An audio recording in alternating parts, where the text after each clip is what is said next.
Okay, before continuing on with In God's Name, I just want to mention real quickly, since we're getting to the part now where there's an awful lot of names being thrown out of banks, of companies, of holding companies, of things of that nature. I think probably there's maybe one or two names of actual financial institutions that we would want you to remember by the end of the broadcast tonight. The name of the Vatican Bank, of course, and maybe the Franklin Bank, which is Franklin National, which is going to come up later in the broadcast.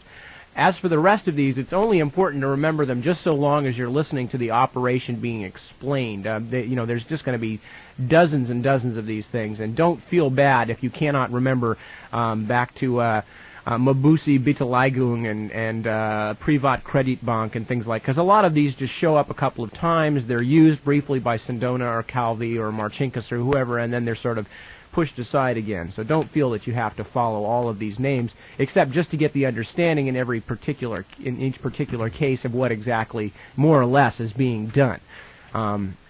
Anyway, continuing on with Yallop's book. Sindona and his close friend since 1968, Roberto Calvi of Banco Ambrosiano, openly boasted that they controlled the Milan Stock Exchange at this time. It was a control they criminally exploited again and again. Shares went up and down like yo-yos. Games were played with companies for the amusement and financial benefit of Sindona and his associates. The manipulation of a company called Pachetti gives an example of the everyday activities of these men. Pachetti began life as a small, insignificant leather tanning company. Sindona acquired it in 1969 and decided to transform it into a conglomerate. He took as his model Gulf and Western, whose widespread interests ranged from Paramount Studios through publishing to airlines, and whose chairman, Charles Bludhorn, served on the board of Immobiliare. Sindona's acquisitions for Pachetti were more modest. In fact, it became a commercial garbage can containing interests in unprofitable steelworks and commercially unsuccessful household cleaners. There was, however, one jewel in it. He had acquired from Bishop Marcinkus an option to purchase Banca Cattolica del Veneto. Doubtless, the fact that the president of Pachetti, Massimo Spada, was also the managing director of the Vatican Bank, helped Marcinkus forget the prior claims of the Veneto clergy and Patriarch Luciani. Okay, let me again make this clear. Now, in most of these cities, there are these private banks or these banks that are heavily affiliated with the Catholic Church. Again, Italy is a country where, since 1929, the Roman Catholicism has been not only the unofficial state religion, but in fact, since the Lateran Treaty, the official state religion. In many of these cities, the banks are sometimes affiliated directly with the hierarchy of the Catholic Church. In Venice, Patriarch Albino Luciani, we mentioned him before, he's going to wind up being John Paul I for a very short period of time.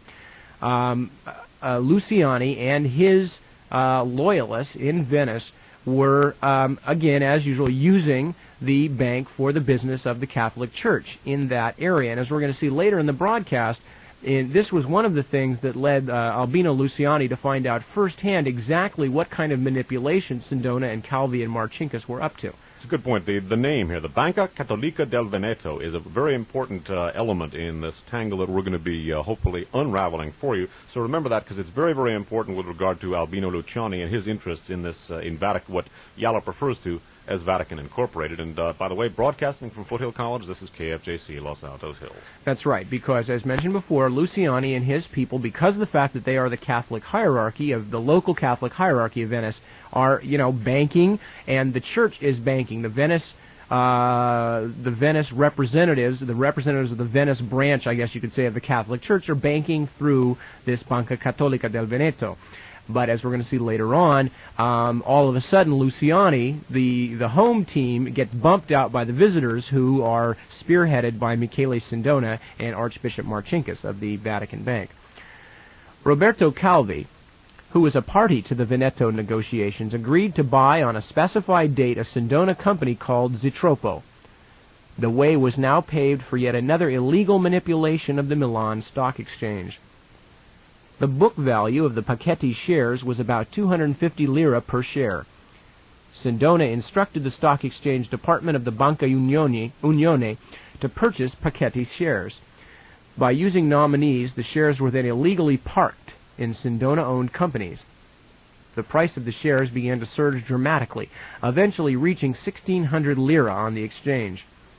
In March 1972, the day for Calvi's purchase of Zitropo duly arrived. Simultaneously, all the Sindona companies dumped their Pacchetti shares into Zitropo. The effect was to inflate artificially the value of Zitropo. Calvi paid an astronomically higher price than the company was worth. Sindona, having funded the entire operation with fictitious guarantees, made a huge illegal profit.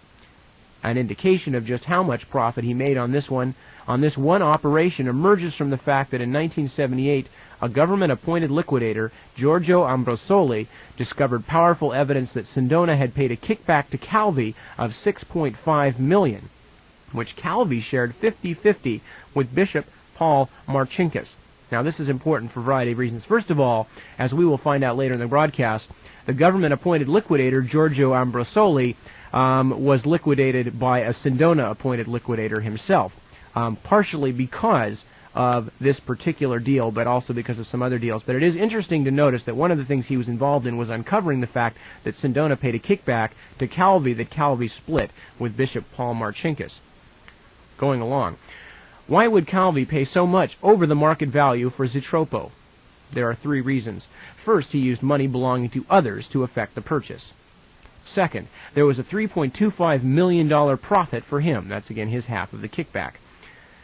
Third, at the conclusion of the Pacchetti Zitropo deal, he acquired an option to buy Banca Cattolica del Veneto, the option that Sindona had earlier acquired from Marcinkus. The fact that no one had consulted Albino Luciani, remember the future John Paul I, the Patriarch of Venice, or the members of his diocese who had lodged their shares with the Vatican Bank, was considered irrelevant by Bishop Marcinkus. Sindona and Calvi became very adept at this form of robbery. Never in the history of banking has so much been paid for so little.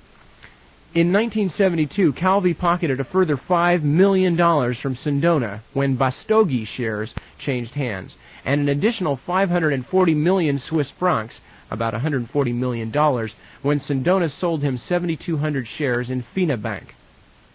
Each time, Sindona paid the kickbacks to Calvi through his MANI account in Fina Bank. These huge amounts were paid into Calvi's secret Swiss accounts, which he held jointly with his wife. At the Union de Banque Suisse and Credit Bank of Zurich, the Calvis held 4 secret accounts, and then he gives the account numbers, which we don't really need. The very minimum that Sindona himself would have made on each deal was equivalent to the amount he was kicking back to Calvi. Roberto Calvi developed an insatiable appetite for this particular game, and on occasion played it as a solo performer. Hence, he obliged one of his own banks, Centrale, to buy a large block of Toro Assicurazioni shares in 1976 for 25 billion lira, close to $30 million, more than they were worth. The 25 billion ended up in one of the Swiss accounts previously noted. So did a further 20 billion lira after Calvi played the game again with over 1 million shares in Centrale. These huge sums were not just items on a balance sheet. The money physically moved from a variety of shareholders' pockets directly into the pockets of the Calvis in Sindona. The shares in the Banca Cattolica were also subjected to this treatment. Sindona was aware that Calvi was negotiating with Marcinkus to acquire control of the bank, hence the share push. At the end of that exercise, everyone except the Veneto diocese was immeasurably richer. Calvi had been introduced to Marcinkus by Sindona in 1971. Thus, Bishop Marcinkus, the man who on his own admission, quote, knew nothing about banking, unquote, had 2 excellent tutors. Meanwhile, Marcinkus had been promoted by Pope Paul and was now president of the Vatican Bank. The various Vatican departments continued to unload a wide variety of companies on Sindona and then on Calvi.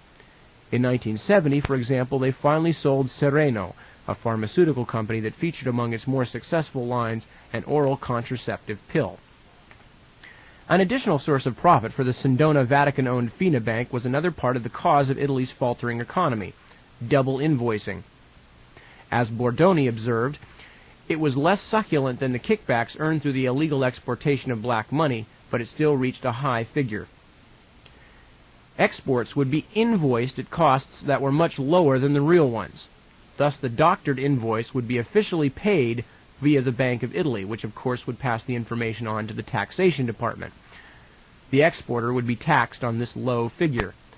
The balance was paid by the receiver of the goods abroad direct to FINABank. In many instances, Italian exporters actually showed a loss, which was converted into tax credits by the government. The large number of Sindona-owned exporting companies showed such losses. Sindona would bribe various politicians to allow the situation to continue. He would also argue that by doing so, the government was helping to keep down unemployment. A similar crime was worked on imports. Then the invoice would be for a much higher figure than the actual cost of the goods. When the goods passed through customs, payment of the artificially high figure would be made by the company to the foreign supplier. The foreign supplier, in turn, would assign the balance to a numbered account at FINABank, or occasionally one of the other Swiss banks. Pope Paul's poor church for the poor grew instead immeasurably richer. The Vatican divestment of Italian wealth had resulted in men such as Sindona and Calvi robbing the world to pay St. Peter and an apparently oblivious Pope Paul. So again, looking back, key things to realize, the kind of manipulations, again, all the names are not so important, but we see a series of very similar kinds of manipulations. One in which the value of a company is grotesquely maneuvered upward far above its actual value. Then Sindona or Calvi, depending, would force the bank that they were in charge of to take the shareholders' money and buy this inflated company. Then, of course, since they were already part owners of these companies, they would then pocket the additional profits far above what the company was actually worth. And, of course, as usual, the people picking up the tab were the shareholders of the banks. As mentioned also, they mentioned double exporting, double invoicing on exporting and on importing. And again, the key thing to note, excuse me, is not only the involvement of Calvi and Sindona, which of course at this point is not much of a surprise, but the involvement of the Vatican Bank and the Vatican Bank's involvement in many cases in direct flouting of the authority of the local Catholic hierarchy, and specifically in the case of Venice, the flouting of Patriarch Albino Luciani in his Venetian diocese. It's worth noting that Archbishop Marcinkus himself, in addition to his poor stewardship, actually illegal stewardship of the Vatican Bank here, also pocketed a lot of the money that was gleaned from the scams of Calvi, Sindona, and company. Again, the government of Italy had eliminated the tax-exempt status of Italian investments in Italy precisely because of the fact that that had grown to be a huge strain on the Italian economy and a drain on the Italian people. The resulting machinations stemming from Michele Sindona's hiring as Vatican financial advisor, and in turn the drain of assets out of Italy, worsened the situation. It's worth noting that the direct conflict here between the interests of the church and its wealth and that of the state of Italy itself. Okay, we're going to take a break for a few minutes and let some of these bank names bubble around in your heads and bubble around in ours, and then we will be back to continue along the paper trail and with Dave Emory. And we are continuing with part 2 of the Mediterranean Merry-Go-Round, our special Month of Mayhem extravaganza. Folks, and believe me, this is an extravaganza with tentacles reaching out to all sections of the world. And tonight we're talking mainly about the financial aspects, and we're examining portions of the careers of such Catholic Church luminaries, and, I should say Vatican luminaries, as Archbishop Paul Marcinkus, the American-born director of the Vatican Bank, Michele Sindona, once known as God's banker, Roberto Calvi, once known as St. Peter's banker, Licio Gelli. Other way around with it, too. It did not make a whole lot of difference. Michele is St. Peter's and Calvi was God's. You're absolutely right. So you pays your money and you takes your church, I guess, huh? Something like that. And Licio Gelli, who, I don't know who I guess he might be Otto Scorzini's banker or something, I'm not quite sure, and a variety of other folks. And of course, we're beginning now to hear the name of Albino Luciani, who started out in our series tonight as Patriarch of Venice and will go on to become Pope John Paul I, and shortly after that, immediately before initiating a sweeping investigation into Vatican finances and Vatican connections to the Mafia and the P2 and fascist front organizations, he will become the late John Paul I. We have just finished hearing a long section detailing some of the particular scams that Sindona and Calvi were running on behalf of, among other things, on behalf of the Vatican Church. Of course, Sindona especially had clients as diverse, besides the Vatican, as, well, maybe not diverse, but clients as distinct. Well, maybe not even distinct, but he had clients like the Mafia and the CIA. I just realized I'd have to back and fill on that, from we've got longtime listeners who know better. And we detailed some of the scams, the double invoicing scams, the false inflation of the value of companies that were actually owned by the same people who were buying them, so that the only people who lost money were the shareholders, et cetera, et cetera. And again, remember that how this grows out of our previous program. Licio Gelli, Oberleutnant in the SS, works on the rat line with Cardinal Montini. Later, Licio Gelli's P2 Lodge, a crypto-fascist government operating primarily in Italy but all over the world, then is instrumental in the person of Umberto Ortolani in getting Cardinal Montini to become Pope Paul VI.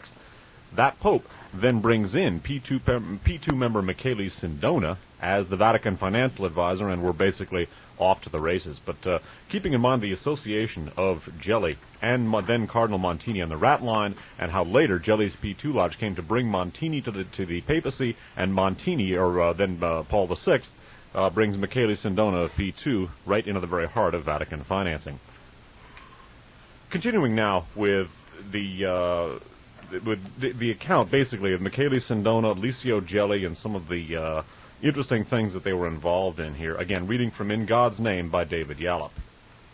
By the late 1960s, Michele Sindona was a member of P2 and also a close friend of Licio Gelli. Sindona had much in common with Gelli, not least the close attention they were both paid by the CIA and Interpol. The functions of these two organizations do not always run in tandem. Interpol's investigation of Sindona is a powerful illustration of this. In November of 1967, Interpol Washington telexed the following message to the Rome Police Headquarters, quote, "Recently, we have received unverified information that the following individuals are involved in the illicit movement of depressant, stimulant, and hallucinogenic drugs between Italy, the United States, and possibly other European countries." Leading off a list of 4 names was Michele Sindona. The Italian police replied that they had no evidence to link Sindona with the drug trade. A copy of the Interpol request and the response were in Sindona's hands the same week. A similar request by Interpol Washington to the CIA, operating out of the embassy in Rome and the legation in Milan, if answered honestly, would have produced confirmation that the information Interpol had was entirely correct. The CIA file on Sindona was by this time extensive.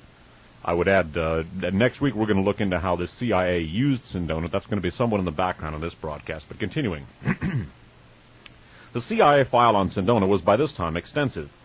It details Sindona's links with the New York Gambino Mafia family, with its 253 members and its 1,147 associates, unquote. It tells how the 5 New York Mafia families, Colombo, Bonanno, Gambino, Lucchesi, and Genovese, were interlocked in a range of crimes that included drug refining, smuggling, and dealing, the drugs in question being heroin, cocaine, and marijuana. Further criminal activities of these mafia families that are annotated in the CIA files include prostitution, gambling, pornography, usury, protection, I think there's a comma here, protection, racketeering, fraud, and large-scale thefts from banks and pension funds. The files are full of details of how the Sicilian mafia families in Zerillo and Spatola moved the refined heroin from Sicily to their colleagues in New York, of their infiltration of the Italian airline Alitalia, and of how $50,000 contracts were awarded by the New York families to associates to collect unaccompanied baggage from Palermo, baggage containing heroin that had been refined at one of the 5 Inzerillo narcotics laboratories in Sicily. By the late 1960s, the profits from heroin sales to these 2 Sicilian families were over $500 million per year. The files detail the journeys of the nearly 30 ships per year that until very recently left Lebanese ports with cargoes of both unrefined and refined heroin destined for a variety of ports in southern Italy. The most serious question this information raises is why did such incriminating evidence lie dormant and unused throughout the 1960s and 70s? The CIA never initiates policy. I would say that should be regarded as Yallop's opinion. We've looked at in the Guns of November a few instances of them doing just that, not to mention Turple and Wilson and some others. But continuing here, the CIA never initiates policy. It merely implements or attempts to implement presidential instructions. Did a succession of presidents take the view that the Mafia's activities were to be tolerated if they helped to ensure that NATO member Italy did not fall to the communists through the polling booths? The Mafia families themselves desperately needed men like Michele Sindona.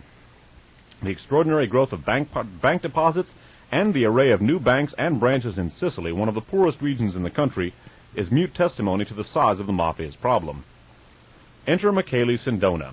On one occasion, Sindona was asked where he obtained the money for his grandiose schemes. He replied, quote, 95% of it is other people's money, unquote.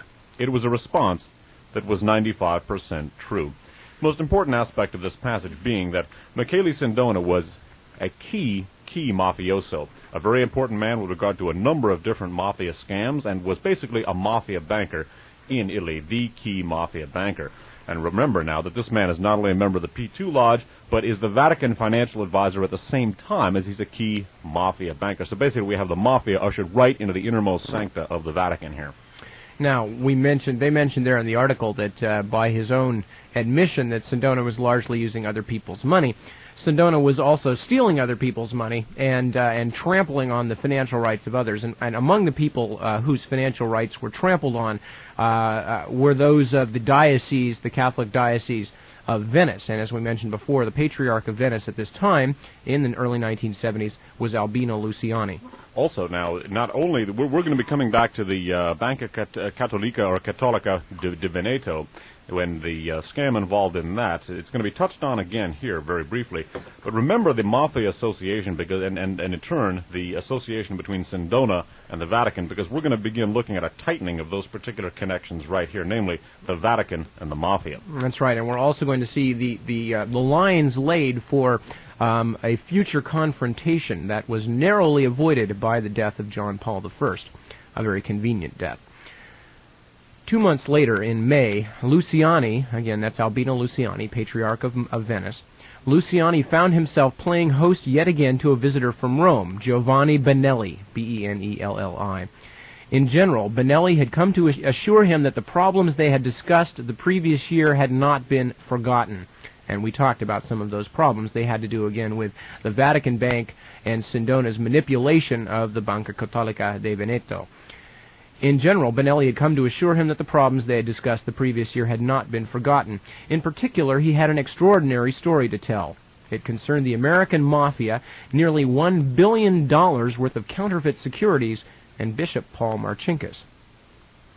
On April 25, 1973, Benelli had received some very unusual guests in his office at the Secretariat of State in Vatican City. William Lynch, Chief of the Organized Crime and Racketeering Section of the U.S. Department of Justice, and William Ehrenwald, Assistant Chief of the Strike Force in the Southern District of New York. 2 members of the FBI had accompanied them. Quote, having met these gentlemen from the United States, Benelli later told me in an interview, meaning told Yallop, I made my apologies and left them in the capable hands of 3 of my staff. They, of course, subsequently reported to me exactly what had taken place. The secret FBI report that I, the author, acquired many months after my conversation with Cardinal Benelli confirmed that his account was very accurate. It also told a story that reads like an outline for a Hollywood movie. Monsignors Edward Martinez, Carl Rauber, and Justin Regali listened while William Lynch told of a police investigation that had begun in the world of the New York Mafia and had led inexorably to the Vatican. And by the way, we should mention that this particular operation is detailed from the point of view of one of the unwitting participants in a book called The Vatican Connection. By Richard Hammer, and it's worth noting, in fact, we'll interrupt at this point perhaps, to note that a lot of the books that we're using are not only all the books either recently out of publication and therefore probably still available, or they're in publication in the case of The Vatican Connection by Richard Hammer, and In God's Name, the book of which we're relying primarily upon this evening. Both of those books are out in paperback at this time, so if people would like to pursue this at greater length, never been a better time or an easier way to do it than these paperbacks. But again, Richard Hammer's The Vatican Connection, out in softcover, and that sums up and details the scam that Nip is reading you right now from Yallop's account. Okay. Told of a police investigation that had begun in the world of the New York Mafia and had led inexorably to the Vatican. He told the priest that a package of $14.5 million of American counterfeit bonds had been carefully and painstakingly created by a network of members of the Mafia in the United States. The package had been delivered to Rome in July 1971, and there was substantial evidence to establish that the ultimate destination of those bonds was the Vatican Bank. Lynch advised them that much of the evidence from separate sources also indicated that someone with financial authority within the Vatican had ordered the fake bonds. He pointed out that other evidence strongly indicated the $14.5 million was merely a down payment, and that the counterfeit bonds ordered were in fact worth a total of $950 million. That's nearly $1 billion, folks, for those of you out there who are not too hip with numbers. The attorney then revealed the name of the, quote, someone with financial authority, unquote, who had masterminded the illegal transaction. On the basis of the evidence in Lynch's hands, now bear in mind that Lynch is the chief of the organized crime and racketeering section of the U.S. Department of Justice, not somebody to lightly cast around accusations. On the basis of the evidence in Lynch's hands, it was Bishop Paul Marcinkus. Displaying remarkable self-control, the three priests listened as the two U.S. attorneys outlined their evidence. At this stage of the investigation, a number of the conspirators had already been arrested. One of them, who had felt the desire to unburden himself, was Mario Foligny, self-styled, quote, Count of San Francisco, with an honorary doctorate in theology. A first-class conman, Foligny had on more than one occasion narrowly avoided prison. When he was suspected of having manipulated the fraudulent bankruptcy of a company he controlled, a magistrate in Rome had issued a search warrant to the finance police. Opening Foligny's safe, the police had discovered a signed blessing from Pope Paul VI. They had apologized for the intrusion and departed. Subsequently, others had been equally impressed with Foligny's Vatican connections. He had opened the Vatican doors to an Austrian named Leopold Ledel, L-E-D-L. It was Ledel who had put the Vatican deal together, the purchase of $950 million of counterfeit bonds, with a purchase price of $635 million.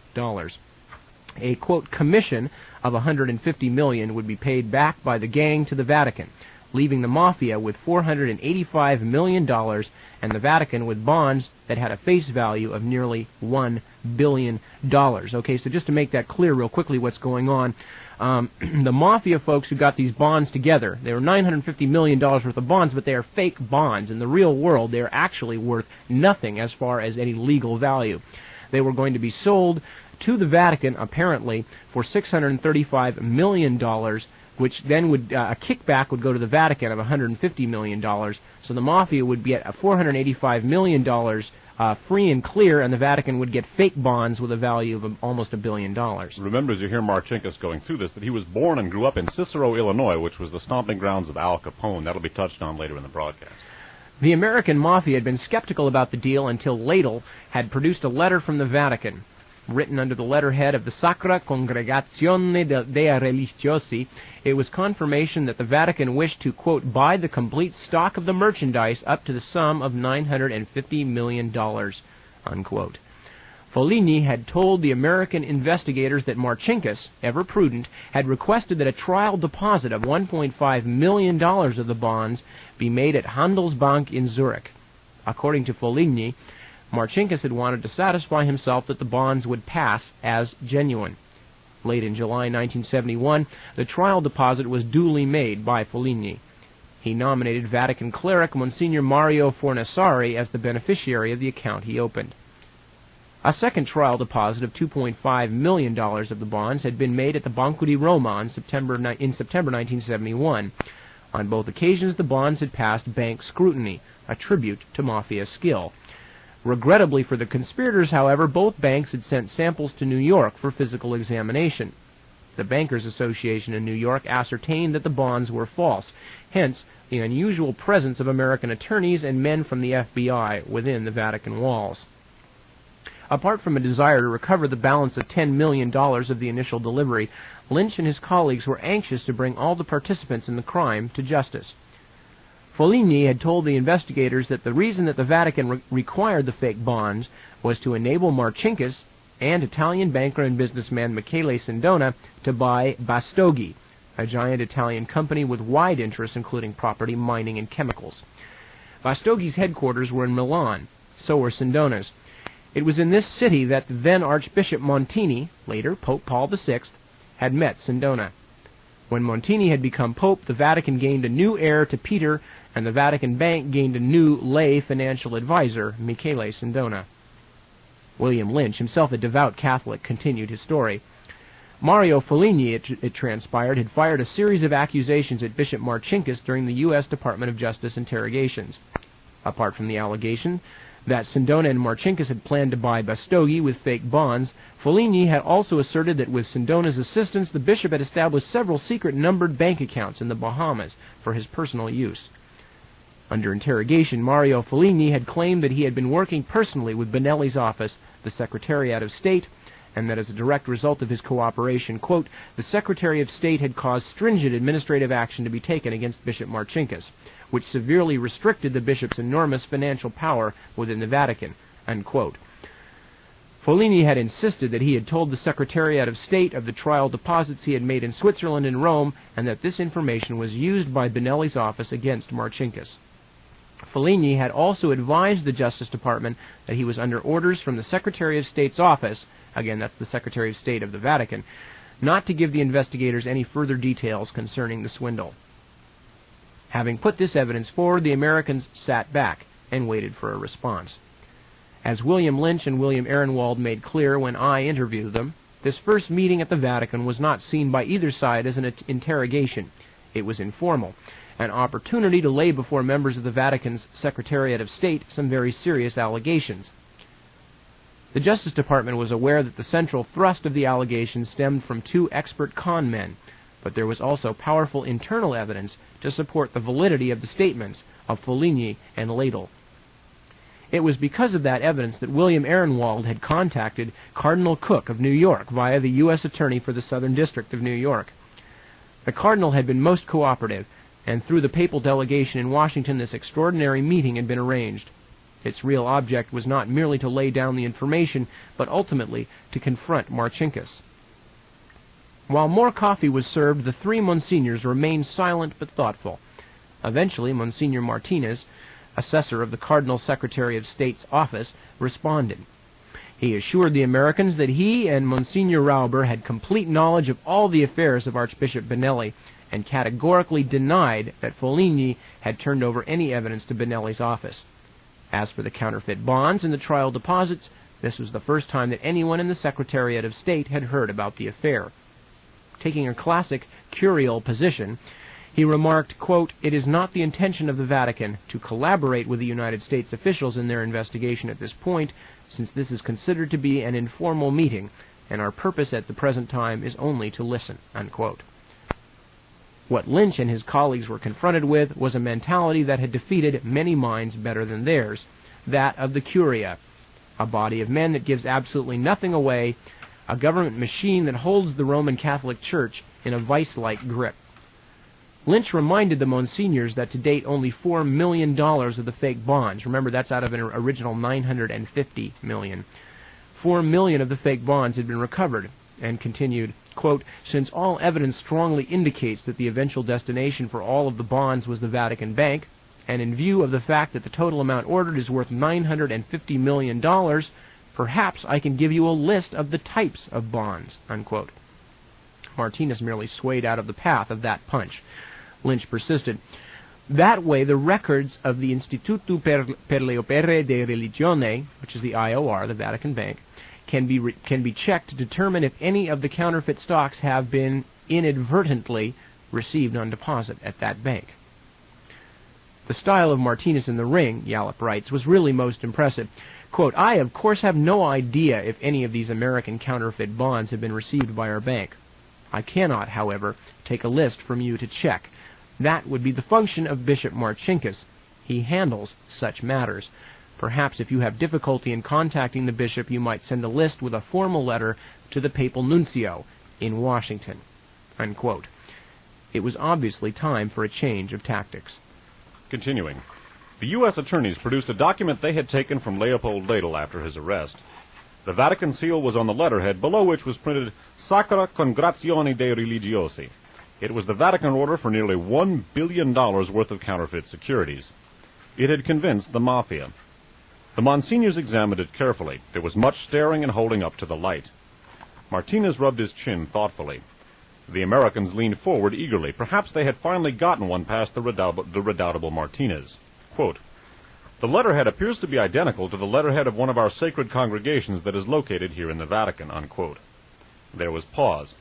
Just time for the Americans to savor the moment, then Martinez continued.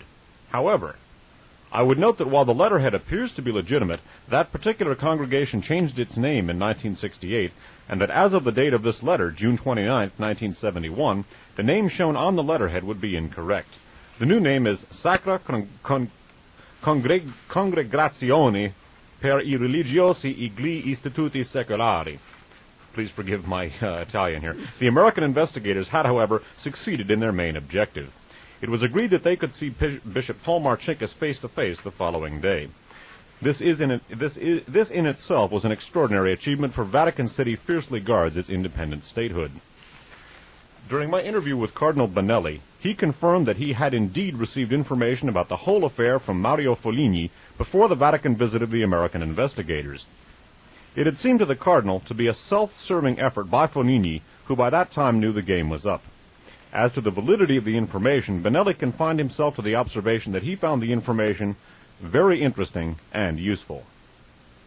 On the morning of April 26, 1973, the two American attorneys and the two FBI men were shown into the private office of Bishop Paul Marcinkus. Lynch and Aronwald repeated the story they had told the previous day, while Marcinkus puffed on a large cigar. In the light of some of his subsequent evasions, his initial remark is of particular interest. Quote, I am very disturbed by the seriousness of the allegations. In view of them, I'll answer each and every question to the best of my ability. He began with Michele Sindona. Michele and I are very good friends. We've known each other for several years. My financial dealings with him, however, have only been very limited. Interrupting, evaluate the correctness of that statement with the information we've just presented. And also, just because we're going to come back to that particular statement later in the broadcast, remember that at this initial meeting that he told the American investigators that Michele Sindona was a good friend of his. And also that his financial dealings with him, however, have been only very limited. He is, you know, one of the wealthiest industrialists in Italy. He is well ahead of his time as far as financial matters are concerned, unquote. He extolled the virtues and talents of Michele Sindona at some considerable length. Then, placing the Vatican Bank on a par with the confessional, Marcinkus remarked, quote, I would prefer to withhold names in many of the instances I intend to give, because although the charges that Foligni makes against me are extremely serious, they are so wild that I do not believe it necessary to break banking secrecy laws in order to defend myself, unquote. While the previous day's meeting had been largely of an informal nature, this confrontation with Marcinkus was an interrogation. On the evidence that the U.S. Department of Justice had carefully and painstakingly acquired over more than 2 years, Lynch and Aronwald and FBI agents Biamonte and Tamaro had before them the man who had masterminded one of the world's greatest swindles. If the evidence was correct, then the claim for world notoriety of the Chicago suburb of Cicero would be in the future shared by Al Capone and Paul Marcinkus. William Lynch raised the temperature a little. If it becomes necessary at some future date, you will make yourself available for a face-to-face confrontation with Mario Foligni. Yes, I will. If it becomes necessary, this, by the way, is Lynch interrogating, if it becomes necessary, are you also prepared to testify in a United States court? Well, yes, if it's absolutely necessary. I hope it won't be, though. Why? Well, the only people who would gain anything if I appeared in court would be the Italian press. How's that? They frequently relish the opportunity to write inflammatory material concerning the Vatican, whether it's true or not. Lynch and Aronwald showed a total lack of concern for the Vatican's sensitivity toward the Italian press. Do you have a private numbered account in the Bahamas? No. Do you have an ordinary account in the Bahamas? No, I don't. Are you quite certain, Bishop? The Vatican does have a financial interest in the Bahamas, but it's strictly a business transaction similar to many controlled by the Vatican. It's not for any one person's private financial gain. No, we are interested in personal accounts that you have. I don't have any private or public accounts in the Bahamas or anywhere else, unquote. How Marcinkus constantly carried his salary and expenses around in cash was not explored. It would have made him the first president of a bank in the world's history without a personal bank account. Neither did Marcinkus reveal that he was, in fact, on the board of directors of Banco Ambrosiano overseas in Nassau and had been since 1971. By the way, that's Roberto Calvi's bank, also intimately involved with Vatican machinations, and we're going to talk about that later. He had been invited onto the board by the two men who had set up this Bahamas operation, Michele Sindona and Roberto Calvi. Both men used the bishop's name frequently in their business deals. Sindona put it bluntly to Marcinkus on one occasion. I put you on the board because your name helps me to raise money. Sindona and Calvi showed their gratitude by giving Marcinkus and the Vatican Bank 2.5% of the Nassau Bank stock. This figure eventually rose to 8%. Marcinkus frequently attended board meetings and took holidays in the Bahamas. At this point in the interrogation, Bishop Marcinkus observed, "You know, my position within the Vatican is unique." One of the world's great understatements was followed by, "I'm in charge of what many people commonly refer to as the Vatican Bank. As such, I have complete control of Vatican financial affairs. One of the things that makes my position completely unique is that I am answerable only to the Pope as to how I handle those financial affairs. In theory, my operations are directed by a group of cardinals who meet from time to time and generally act as overseers to the bank. In reality, however, I virtually have a sole hand in directing the financial affairs of the Vatican," unquote. The personal testimony did not impress the bishop's listeners. What's the point you're trying to make? Well, this position that I hold has led to, shall we say, certain hard feelings by other men in responsible positions within the Vatican. Really? Oh, yes, it's just part of the job, I'm afraid. I am the first American ever to have risen to such a position of power within the Vatican, and I'm sure that this has also caused a certain amount of hard feelings," unquote. Whether or not he was guilty of being the mastermind behind this enormous swindle, Paul Marcinkus undoubtedly spoke the truth when he talked about certain hard feelings, unquote, held by other senior men within the Vatican, and not only there. In Venice, Cardinal Albino Luciani's feelings towards Marcinkus grew somewhat more than hard as Benelli told him of this latest episode in the Marcinkus saga. Ironically, what Benelli did not know was that during that private interview with the American investigators, Paul Marcinkus had attempted to entangle him in the swindle. To read the statement Marcinkus made, it is clear that in his eyes everyone but himself merited investigation.